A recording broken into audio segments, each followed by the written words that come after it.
Comics aren't all kid stuff, dollar books and funny animals. Some books are special, some books are fancy, some books need special attention. And for that, we call in the forensic comicologist. Not me, it's Jamie, I'm not. Jamie, what is this? What are we doing? We are displaying 2 copies of the intro to one of the most exciting, dominating characters in comic books, the Punisher. Forget the fact that it's Amazing Spider-Man. This is actually the Punisher's first appearance. Why is he not have his own book? Why is he hopping into somebody else's? This was actually, the thought processes were simple. The writer and editor at the time were looking for a villain to pair up with Spider-Man. Mac Bolan's The Executioner, the novel series, were dominating the newsstands and magazine racks in the 60s and 70s. So they created their own assassin, the Punisher. And while they're building this character up, they realized what they had was an anti-hero, somebody that has remorse and has a backstory and could actually become a hero.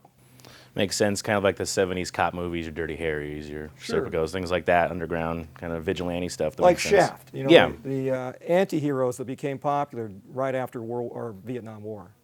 Are these expensive books? Can we talk about them? Yes, they are. Okay. Should I touch them? You can, actually, you might want to open this one up. Okay. So we'll look at the interior, the white glove treatment. Literally the acids on the human skin can create defects in these sensitive old newsprint comic books. Is it a $15 book? Oh no. No, that's a $725 book. What's that now? And the better copy, the one that is fewer defects, is actually a $1,500 copy. There's no period here. It's 1,500. Well, let's begin. Now, why is this book expensive? I get it's the first Punisher, but what could possibly make it almost $1,000? Well, I think if you look at the exterior and the interior, you'll see that a couple of the reasons are pretty clear. One is the color of the newsprint. When this book was originally published, the colors that you see now are sort of a cream color. The introduction of the character, the Punisher, you see it in this Biff Bang Pow splash page right here, where the Punisher is introducing himself as Spider-Man with his foot to his chin. But the reason why this book is worth $725 and not $1,700 is a couple of things. One of them is, you notice the color on the page. It's a cream off-white color. Well, the color of the paper dictates the value in some cases, and in this case, this book was published with white paper, so the age reflects the value and the grade. Another expensive ordeal that books go through is when these books are sold back in the day, there's no care towards the positioning of these things on newsstands or wherever they were sold. So they acquire little indentations. We call them rack dings, little dings you get in the paper on the racks, or the scientific term is transverse stress line. And these stress lines usually are indicated by small little white creases along the spine. From the way they were mounted on the stands or the way they've been held for the last 35, 40 years, however it is, those little dents matter. Each dent ticks off a few dollars or a few $100s depending on the value of the book. Wow. Well, I'm glad I did not ding it yet, because I will apparently soon. Now, what is up with this big, fancy, plastic, hardcover nonsense?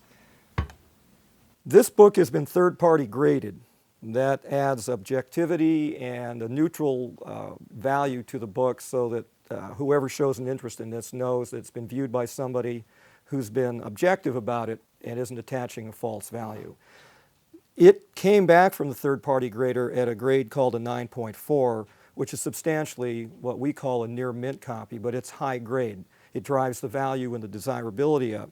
This book has no transverse stress lines, and according to the indicator in here, the paper is white, so it maintains after 40 years the same color consistency as it did when it's sold.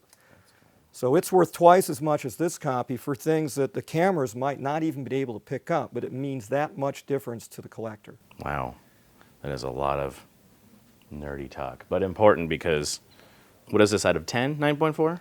10 is the mythical high point you're probably rarely ever, if ever, going to see. So this is an A- book, and this is like a B+.